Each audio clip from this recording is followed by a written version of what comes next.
topics and opinions expressed in the following show are solely those of the host and their guests and not those of W4CY Radio, its employees, or affiliates. We make no recommendations or endorsements for radio show programs, services, or products mentioned on air or on our web. No liability, explicit or implied, shall be extended to W4CY Radio or its employees or affiliates. Any questions or comments should be directed to those show hosts. Thank you for choosing W4CY Radio.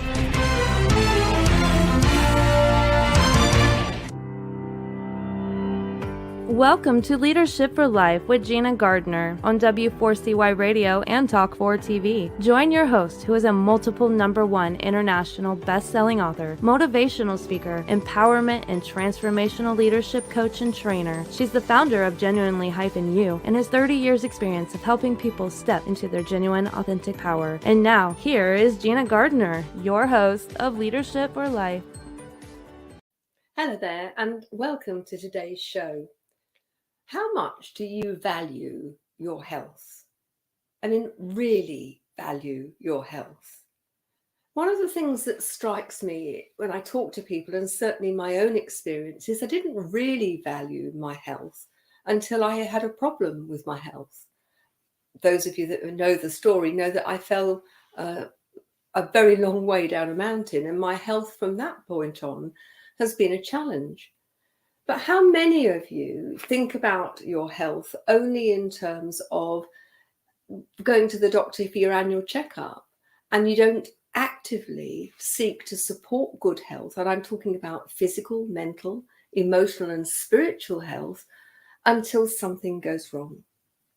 Moment by moment, you make decisions that impact upon your health. And yet, I wonder how many of you have a very schizophrenic view of health, if you'll excuse me using that expression. I know sometimes when I look in my shopping basket, there's lots and lots of fruit and vegetables because I love fruit and vegetables and I know they're good for me. But there's also chocolate and the occasional cake.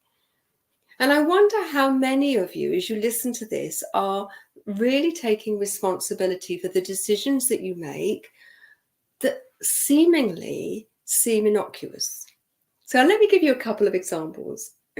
I was recently on holiday in the States on a coach trip, and we saw the most amazing thing. We went to 9 of the national parks, just fabulous. But I was sitting down to breakfast one day with one of the people in the coach party, and they had in front of their plate a whole pile of pills. I mean, we're not talking about 1 or 2, we're talking about between 25 and 30. And I said, oh, what are they for? And they said, well, they're vitamins and minerals and probiotics and, all sorts of things to help me have good health. And I looked at their plate for breakfast, which was piled high with sausages and bacon and pancakes and potato cakes and it struck me as such a strange thing. On the one hand, the wish to be healthy and the expectation that the pills were going to keep them healthy, and on the other, making choices about what they were going to put into their body as food, but the two were in direct contrast to the other. Now, I fully appreciate that they were on holiday and maybe that sort of breakfast was a complete treat.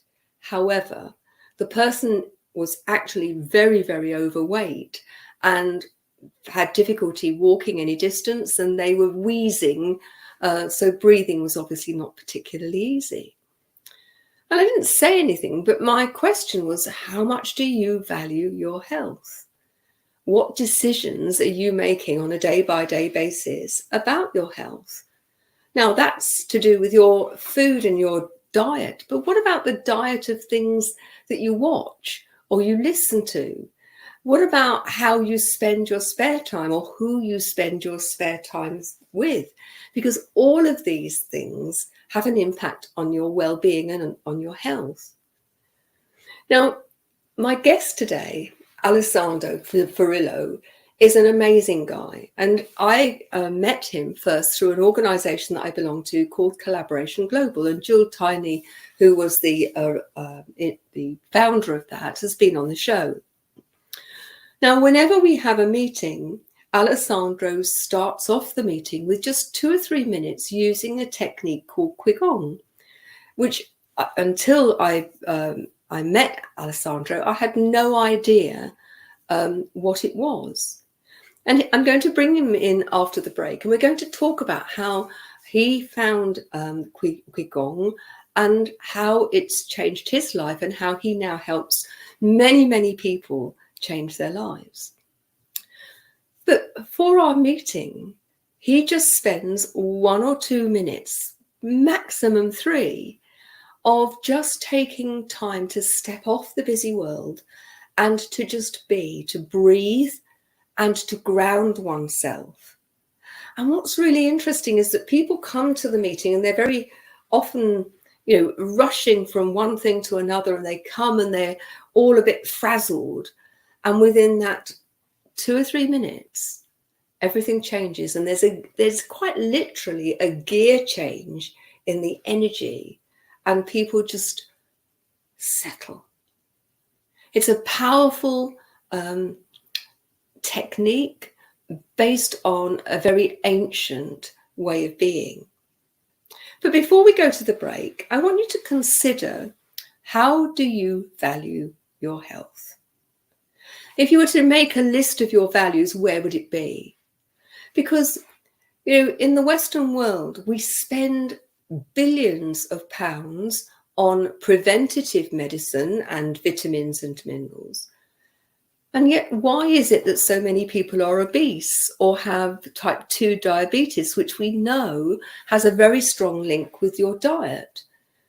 Why is it that people still smoke or take recreational drugs when we know that they're harmful? Why is it that people drink too much alcohol?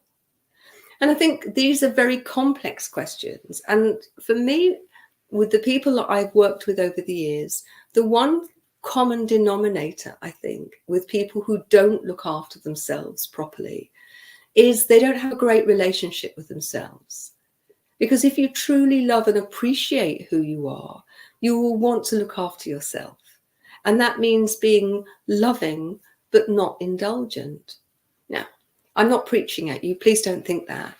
And given the opportunity, I'd probably have a piece of cake rather than a fruit salad. Certainly if I'm in a restaurant and going for a pudding, I want something that feels a bit decadent.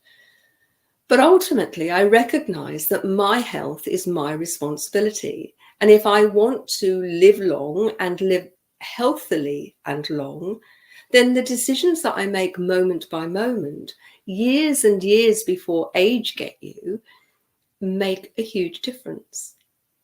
My mum was a smoker, and I used to nag her and say, please give it up. Her comment was, I give it up every night when I go to bed. But at the age of 65, she developed lung cancer, and I helped nurse her, and she lasted less than 2 years, and I wouldn't wish it on my worst enemy. Now, the chances are, if she hadn't smoked, that she wouldn't have got lung cancer. And once she got the diagnosis, she gave up smoking, and she didn't ever smoke another cigarette. But it took the diagnosis before she would give it up. So what are you doing in your life that promotes good health, physical, mental, emotional, and spiritual? And what are you doing to sabotage yourself? Because you have a choice. I spoke to another guest, a guy called Craig Goldblatt, and this show was last week. And he was talking about the choices that we make that help us make an impact in the world. And it just seems to me that the place you need to make the biggest impact, the first impact, is around the relationship that you have with you. And if you are someone who wants the best out of life, then part of that is about loving who you are and taking really good care. So do you hydrate? Do you drink enough water? Do you get good quality sleep? Do you have some fun in your life? Because laughter is definitely a great medicine. Are you happy? Are you fulfilled? Because those people who are happier are likely to live a much healthier life than those who are not. And after the break, going to have a break in a moment, we're going to talk about Qi-gong and how that can really impact positively on your health across the whole range of physical, mental, emotional, and spiritual well-being. I think you owe it to yourself. And I don't want to sound preachy, but I do want to say to you, if you're listening to this, take the opportunity, because your health is so precious. And once your health is in disarray, it's often very difficult to get back to optimum health. So it makes sense to protect it while you've got it. So don't go away. We're going to have a short break, and then I'm going to introduce Alessandro to you. See you in a moment.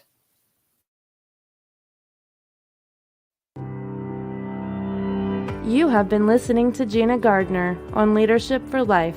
We'll be back after this quick break.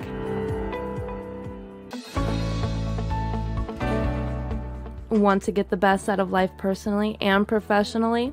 Are you ready to step into a life which excites and fulfills you? Well, the right place for you is Leadership for Life with Gina Gardner on W4CY Radio and Talk4 TV. We will share with you stories from inspiring people, a wide range of guest experts, and lots of practical strategies to help you get the very best out of your personal and professional life. Leadership for Life is a radio and TV show focused on helping you live a happier, more successful, and fulfilling life. Join international best-selling author, motivational speaker, empowerment and transformational leadership coach and trainer, Gina Gardner, live every Thursday, 1 p.m. Eastern Time on W4CY Radio and Talk4 TV. Become the leader of your own life. Gina Gardner's #1 international best-selling book, Thriving Not Surviving, The 5 Secret Pathways to Happiness, Success, and Fulfillment, provides you with the foundational principles on which to become the best leader of your own life. It's available as an ebook, paperback, hardback, and as an audio from genuinely-u.com, or also from Amazon. Every one of the principles have been proven to work for the countless people who have used them, including the author. Now, let's put them to work for you. If you're ready to discover your true leadership life design, accelerate your journey with an invitation to join Gina for Leadership for Life VIP Day. Choose your journey of self-discovery where Gina will help you navigate your way to happiness, success, and fulfillment. To find out more, email gina@genuinely-u.com.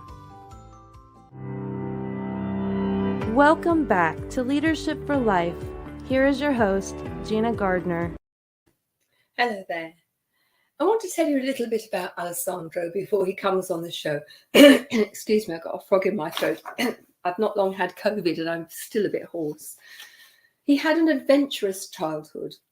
He was an Italian lad and he's lived in multiple countries, including Indonesia, Sardinia, Tanzania, Yugoslavia, Turkey, and the UK, all by the age of 9. And at the age of 9, he came to the UK to study. He currently lives in beautiful Wimbledon in southwest London. From a young age, he was always searching for deeper meaning in life. He was tired of feeling disconnected and uninspired and lacked a sense of inner peace or purpose. Until one very special weekend in 1988, when he attended an event that changed everything. And for the first time, he sensed an energy beyond his own. Qi-gong was introduced into his life, and he's been practicing it ever since. That journey began over 30 years ago, and now Alessandro helps many, many people introduce it into their life with amazing effect. So without more ado, let me introduce Alessandro Ferrillo. Hi, Gina. Hello there, and thank you so much for joining me today. Yeah, I'm really excited to be here and very honored to be on this show. I think you do amazing work and, reaching people in America, in the UK, and all over the world. So thank you very much. Before I ask you more about that special weekend, can you give us a description of what Qi-gong is and how it works, really? Yes, yes. So Qi often, especially in America, spells CHI. In China, they spell it QI. And Qi is a life force or energy. If we look at nature, if I look out at the tree in the garden, what keeps that tree alive is a life force coming from the earth. The branches are up in the sky, so it needs the air, it needs oxygen as well. And this life force is what brings us into life when we're born. And one day, when this life force is depleted or cut off, then we go back to where we came from originally. Lots of people have different ideas on that. But one thing that's quite interesting is that if we just lived from eating and drinking and breathing, we could live forever. But why can't we live forever? And the Chinese talk about this vital energy that keeps us alive. So when this energy is flowing through the body, we're healthy. When it's blocked, we have a pain or some problem. So actually, we are energy beings. Even Einstein said, everything is energy. That's all there is to it. So Qigong is practice of cultivating this vital energy for our health, for improved relationships, for many, many benefits, which we can go into in the show. So that's a little kind of potted introduction. Thank you. That's great. So I'd like to take you back to 1988 and this particular weekend. Can you remember why you went on it? What was it that drew you to that weekend? Well, the truth is, I'd never heard of Qigong and I was bored. And somebody said, there's this Chinese guy teaching something in a church hall.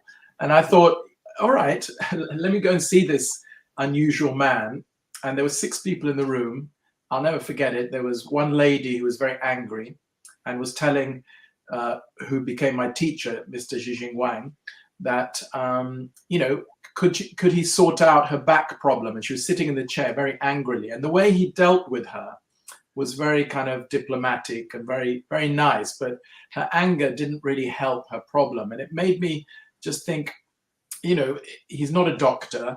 What's he doing? And all of us, he asked us to do some practice where we could sense this energy between our hands. We were holding like an empty ball, and I could feel something. And I thought, wow, this is magic. I've got a job, I've got a car, I've got a home, I've got material things, but I can feel something here. And I wanted to look into it more deeply. So I wasn't ill. A lot of people come to Qigong through illness or dis-ease, and they know it from that. But it's been around, like you said earlier, 4,000 years, because we are energy beings.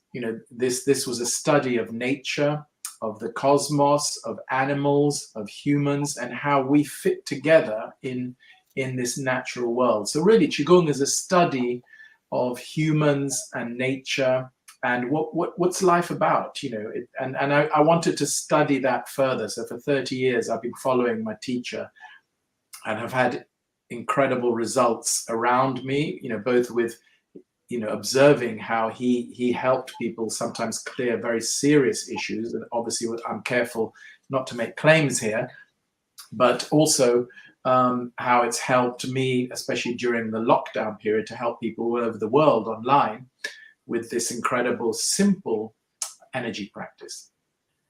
It's one of those things which, when we started to use it at the beginning of Collaboration Global meetings, I was really struck how, the first time we did it and everybody there was a sense of calm and togetherness. It was almost as if people had come and they were very fragmented, and it brought people as individuals together, but it also brought the collective together. And the first couple of times that I was involved in the meeting and you did it, I suppose I didn't really notice. But then over the next few meetings, it became to me very evident that there was one common denominator, and that common denominator that made the difference was you and the activity. And yet it seemed so simple, but the impact was profound. That's a great observation, and it reminds me when we have Qi-gong workshops with 50 people or 100 sometimes. There's all kinds of people, different ages, different health issues. Some people even come in on a I don't want to say stretcher, but limping in with issues. Some people have emotional issues. Some people are a lot older, some are younger, some are ex-heroin addicts, all kinds of people. But what's really interesting, through the practice, the energy synchronizes the energy of everybody in the room. It takes a while, but it's the energy that's doing it. So when you say it's me, it's not really me doing much, but I'm connecting to this energy that's always available to all of us, and just tuning in and allowing it to kind of calm me down and maybe calm everyone else down. So it has a healing aspect, it has a calming aspect. And it's like you say, I think you described it beautifully, and I'm amazed that you felt that in 2-3 minutes, because sometimes I'm tense doing it, but if I get out of the way, the energy does it for me. I'm just tuning in, saying to everybody, breathe, feel your feet into the earth, and just notice how we're supported in every moment by this universal energy. We're actually literally kept alive. I mean, when we're asleep at night, what keeps us alive? If we had to think about breathing, we wouldn't be alive. Something is breathing us, and this is a beautiful concept. Sometimes it is called the Qi, sometimes it's called the Tao or the Tao, sometimes it's called, people have different names. Deepak Chopra talks about the field of all consciousness, of all possibilities. Yes. If people are religious, it's fine to call it God, but the minute people say God, someone thinks it's a man with a beard or a woman.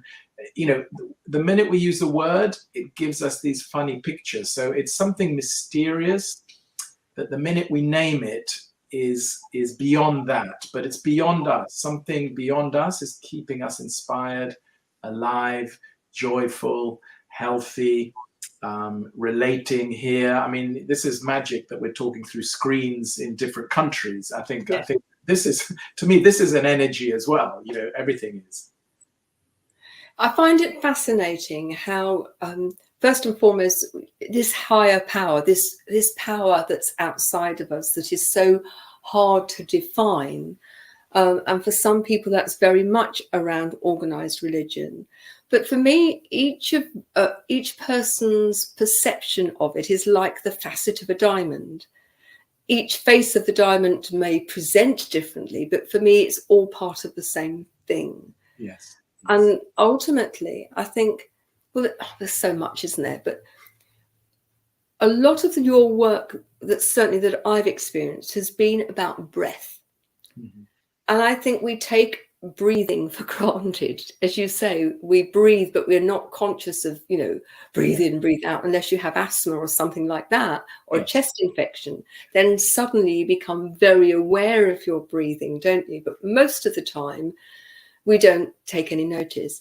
And I know from working with my clients that often if they're anxious or stressed or unhappy, they do what I call very shallow breathing, that they're breathing up here.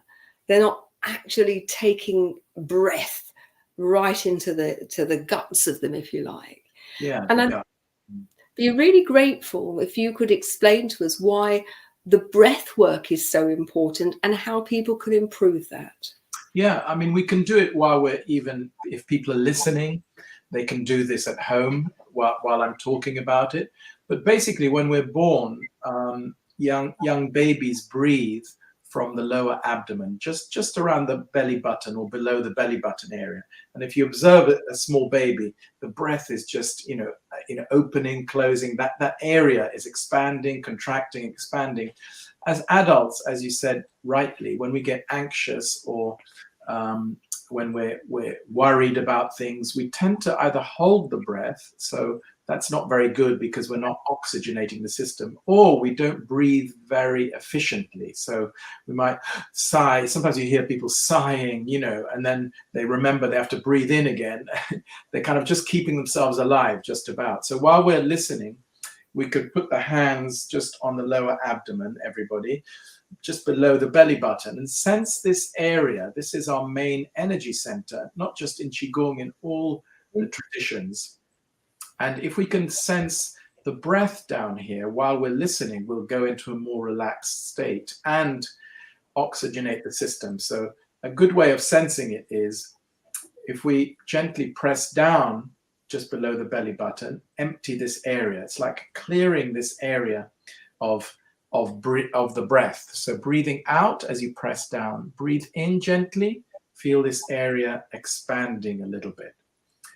Press down, it contracts, and then allow it to gently move up and down with the hands. Just feel as if the breath is activated there. That means the lungs don't need to be functioning in the normal way that we tend to use them when we're tense. So if we can bring the breath down to that area, it's going to help the nervous system. It's going to help us to oxygenate the system better, the lungs to relax a bit because often they're under quite a lot of strain. And just notice that. So maybe we can do that while we're chatting, just to breathe deeply where children breathe and we tend to forget. I think that's such good advice. And, you know, if you're looking at neuroscience, they now recognize that when you are anxious, you tend to use your left brain. And your left brain, although at one level it's the logical part of your brain, it tends to look at that you have a choice, either or, not a range of choices, and that it tends to catastrophize. Whereas your right brain, that's where you're creative, where you find solutions.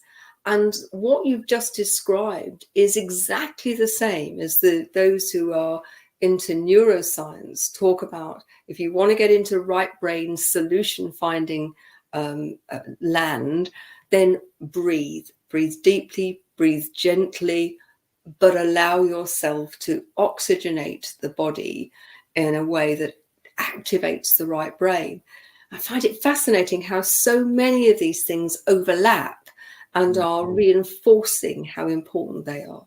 I mean, that's, beautifully said and explained. And I think one of the things I do like about Qigong, I've come across so many, and I've done many practices like yoga, Tai Chi, theta healing, meditation, Buddhism, but actually everything relates to the energy that we have in the body. Everything relates to the mind, which is often too active.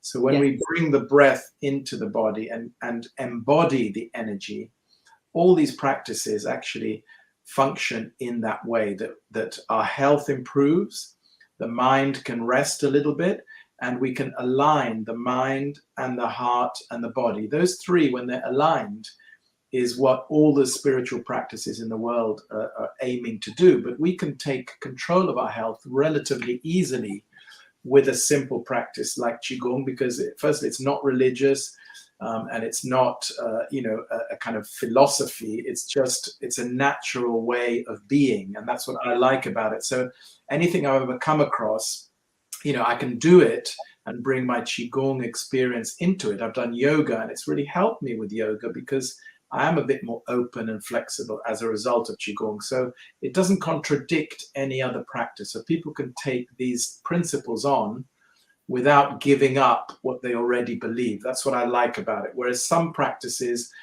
we're told this is what you have to believe. Don't believe, other things. So, the breath, we all breathe.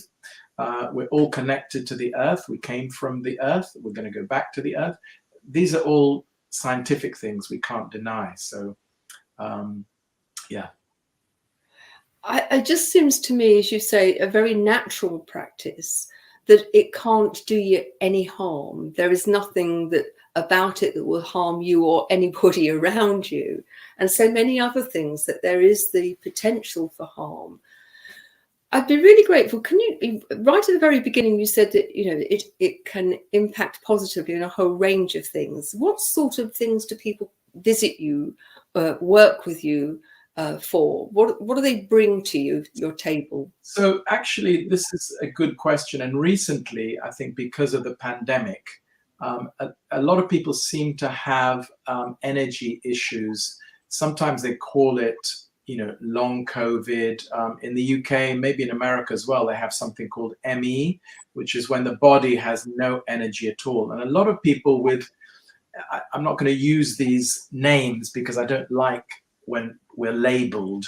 And often if we take a label on, already the body, the mind is quite tense. So let's forget those labels. Let's say when people have low energy, Yes.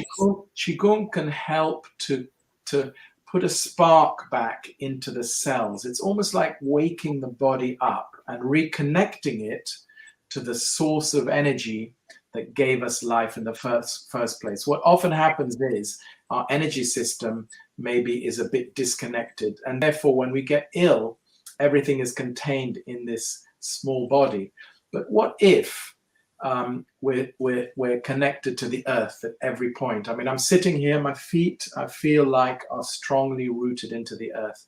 I'm sitting here, I feel like energy can come down from the sky through the body, flow through, and I'm being kept kind of energized and alive by this energy. So it's a bit like a mobile phone. It needs plugging in and recharging. And same with us. What if we can plug the body back in, recharge it, and give it a chance to heal itself? The body is the most amazing pharmacy, but it does need, this source of energy. So what we're doing is, with what I mentioned, people with energy issues, it can really help them to get their energy back and get back to, hopefully a normal life, because many of these people sometimes are sleeping all day. They've lost their jobs. They can't actually function properly. And I've seen many people really clear those kind of issues. In China, people can look this up. So I'm not making any claims, but they can look up Qigong and cancer. A lot of people with terminal illnesses in China go to a Qigong hospital, and they have a lot of success in clearing many terminal illnesses. And it's a different approach to what we do in the West. Just as an example, they will practice Qigong often for a few weeks in the hospital, but they won't have any food. They'll have water, but they're getting their energy through the Qigong practice. They're being monitored very carefully, but these are people who've been sent home to die. They don't want to die. They go to these hospitals, and because they're not feeding the cancer or the tumor, often the energy is feeding the body, but the internal, if you like, landscape has a chance to recover and repair. And I think you mentioned earlier about food. It's so important. I mean, my mum was ill in the hospital here with leukemia. I used to see the food they gave her. It was shocking. Sorry to say, Yes. Sugary food and salt and this and that. When we're recovering and repairing, we really need to watch what we eat, what we drink. So by cutting out the food, it seems extreme, but it makes sense that the body's being nourished by something else, by plugging it in like a phone, recharging it, and then as it becomes stronger, it can start healing itself. So, quite serious illnesses, I've seen that people can look it up, energy issues, but also emotions. We are emotional beings, and people tend to get a bit attached to their emotions. We are not our emotions. I think you know that. We all know that, but we think, I'm an angry person. No, anger, comes and goes. Like you've got a cold, you're not the cold. The cold comes, it goes. Anger, the emotions are transient things, a bit like clouds which come and go. So with Qigong, it's kind of observing that these emotions are not who we are. The thoughts are not who we are. We are, natural beings connected to this universal energy. When we really take time to practice that, many of these issues can dissolve away. I'd never heard of the Qi-gong hospitals in China, but interestingly, those of you that watch the show on a regular basis will remember that I had a guest called Jane McClelland, and she has created a whole way of being, which is about starving cancers of the nutrients that they use to grow. And it's really interesting that actually it's a very different approach, but the principle of giving succor to the body, but not to the cancer, is a really interesting one. I must say, anybody listening to this, please don't go on a starvation diet. That's not what we're talking about. These are people who are very, very carefully monitored, and the practice of Qi-gong is very much a central tenet of what's going on. But I would urge anybody out there, it's time to think outside the box. And if you are consistently relying upon pharmaceuticals to give you good health, I would suggest to you that maybe it's time to open your approach up in a significant way, because so often pharmaceuticals have side effects, and there are other things to try, and Qi-gong seems to me one of those. I wonder, before we finish with this interview, if you could give people perhaps some pointers of things that they could do on a regular basis. You've given them a breathing exercise, but perhaps there's some other things that people could easily introduce into their life to help them support good health. Yeah, I would say nature is a great healer. I think we all know that, and when we spend time in nature, we get nourished by trees, or by being by the sea. And we need to realize that we are part of nature as well. So when we take time out in nature, in stillness, and be brave, you can leave your mobile phone at home sometimes. The other day I left mine at home on purpose. I did feel really odd, but it felt so good that I was out not far from home in nature, and nobody could get in touch with me. And that felt such a magical thing, because the minute the phone is in the pocket and something pings, it does something to our nervous system. We know that. It's an addiction. I would say spend time in nature and really be present. And when we're more present to the breath, to ourselves, and I think you made a really beautiful point about loving ourselves, caring for ourselves, our relationships improve. We have to start with ourselves. So take time for ourselves in nature. Take time to breathe beautifully. Take time to do some stillness and meditation. And especially in the mornings, I think when people start their day, they tend to get up quickly. They've got so much to do. I would say get up slowly. In fact, don't get up. Don't get out of bed until you do some deep breathing, show some gratitude for what we have in our lives. Gather your energy together. Don't even look at your phone or emails until you feel that you are gathered and you are in control of your day. Then start your day. It only takes a few minutes. So gather yourself, be more present, and definitely, your health can improve, your relationships improve, your energy will be different, and you attract different situations. We are energy beings. We've heard this idea, we know people who give out bad vibes, good vibes. We can give out, great vibes. Let's connect with ourselves on a deeper level, in nature, in bed, when we're making a cup of tea, just be present. Breathing, when we're eating, be present to the food. It's not a matter of eating as quickly as possible. Just be present, take time, breathe, and know that you're always connected and supported by this energy. Like your mobile phone, you need to plug in, find your own way. If it's Qigong, that's a great thing to practice. And there's lots of free videos on YouTube, not just my own, but other people as well. And I would say, just know that you're always supported by the universe. It's always there. And Great advice. And what I think so special, we live in times where people are under pressure, where financially many people are struggling. And yet that what you're offering, the advice that you're providing with people, just if they put the things that you've talked about in the last 5 minutes into practice, the quality of their life would improve. And none of those cost anything other than a little bit of intentionality, a little bit of focus, and a little bit of time. Yeah, and I think you talked about this in the beginning. I think really prevention obviously we know it's better than cure. Many people wait, sadly, until they get ill, then they start doing something. How about just building on our health right now? I mean, I'm 64. I feel like I did when I was 40. I feel amazing. No medication at all. I think at my age, many people are on 5 or 6 medications. How about building up internally our energy, so it's stronger, and preventing things in the first place, because that's such a great place to be. It makes such sense to me, and I hope people who are listening here will not only take this up themselves, but also share this program with as many people as possible, because with some simple changes into your life that cost you nothing, you can actually improve your health tremendously. And just one thing, Gina, to finish, you talked about food in the beginning and nutrition.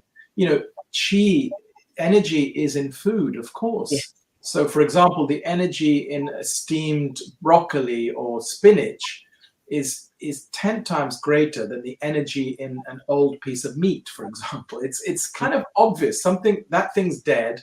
That thing was alive, not recently. The plants, the body can digest it quickly. That's also energy. The energy in food is such a key, and in water, in what we drink, to cut out a lot of the things you mentioned, or reduce things like, alcohol, fizzy drinks. Fizzy drinks are acidic. Lemon is alkaline. People can do their own research and keep the body in good shape with nutrition and good thoughts and good breathing, and staying connected to each other in a kind way. I think being kind is really important. We could talk for hours and hours and hours, but I'm afraid I'm going to have to bring it to a close. So one of the things that we do with all our guests is that we invite them to choose one of 4 projects, and we will donate on your behalf to B1G1, Buy One, Give One. It's an amazing organization that helps with projects all over the world, based on good nutrition, clean water, education, good health, looking after the environment, providing work, and giving people the tools to be self-sufficient, and so much more. And they break each of the costs down into what they call impact. So it's ideal for any business. Every business can afford to give on a regular basis, and to create that habit and know that not only is it good business, but ultimately it's supporting and helping other people. So the projects this month are clean water, education, supporting the environment in a way to reforest areas that have been denuded by bad practice, and helping children in the Ukraine. So which of the 4 projects would you like us to donate to on your behalf? I'd say helping children in the Ukraine. It's such a current issue, and it's so shocking what's going on. I think I would choose that. Okay, so a donation will be going on your behalf, and we're very, very pleased to be able to be part of B1G1. I love B1G1. I think it's an amazing initiative, and thank you for bringing that to everybody's attention, Gina. No, it's my pleasure. So it just remains for me to say thank you very much, Alessandro. I do appreciate your time. And to say to you, don't go away. We haven't quite finished yet. We're going to have a short break, and I'll see you after the break. Okay. Thank you. You have been listening to Gina Gardner on Leadership for Life. We'll be back after this quick break.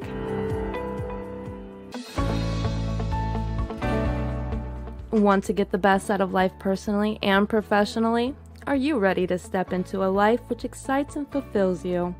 Well, the right place for you is Leadership for Life with Gina Gardner on W4CY Radio and Talk4 TV. We will share with you stories from inspiring people, a wide range of guest experts, and lots of practical strategies to help you get the very best out of your personal and professional life. Leadership for Life is a radio and TV show focused on helping you live a happier, more successful, and fulfilling life. Join international best-selling author, motivational speaker, empowerment and transformational leadership coach and trainer, Gina Gardner, live every Thursday, 1 p.m. Eastern Time on W4CY Radio and Talk4 TV. Become the leader of your own life. Gina Gardner's #1 international best-selling book, Thriving Not Surviving, The 5 Secret Pathways to Happiness, Success, and Fulfillment, provides you with the foundational principles on which to become the best leader of your own life. It's available as an ebook, paperback, hardback, and as an audio from genuinely-u.com, or also from Amazon. Every one of the principles have been proven to work for the countless people who have used them, including the author. Now, let's put them to work for you. If you're ready to discover your true leadership life design, accelerate your journey with an invitation to join Gina for a Leadership for Life VIP Day. Choose your journey of self-discovery where Gina will help you navigate your way to happiness, success, and fulfillment. To find out more, email Gina at genuinely-u.com. Welcome back to Leadership for Life. Here is your host, Gina Gardner. Hello there. I just wanted to shift the emphasis just for the last couple of minutes of the program. Many of you are leaving university or school or college to start your professional lives, or you have children who are leaving university or school.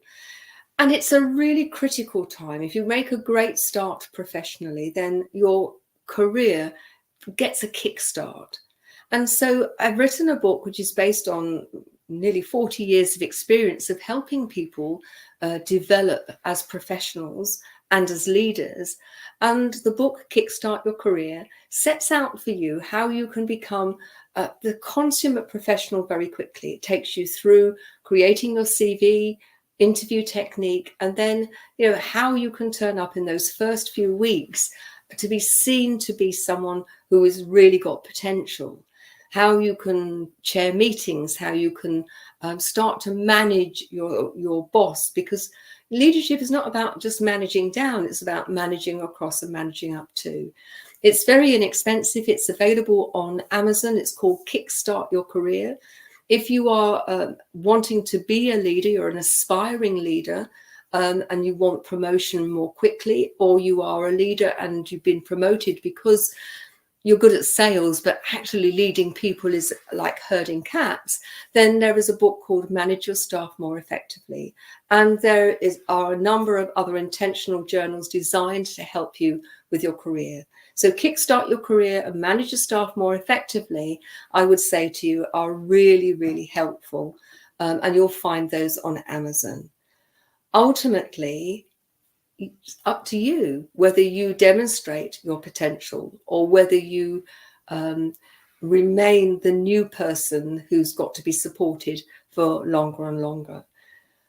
It's your choice whether you are the person that they learn to rely upon because you are so professional or not. Now, it's quite a stressful time looking for your first job or looking for your first promotion within the career structure that you have chosen. And I'm here to help. We'll also offer VIP days. So have a look at ginagardnerassociates.co.uk and have a look on Amazon.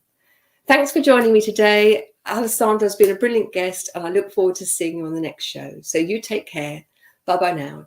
Don't forget, you're the leader of your own life.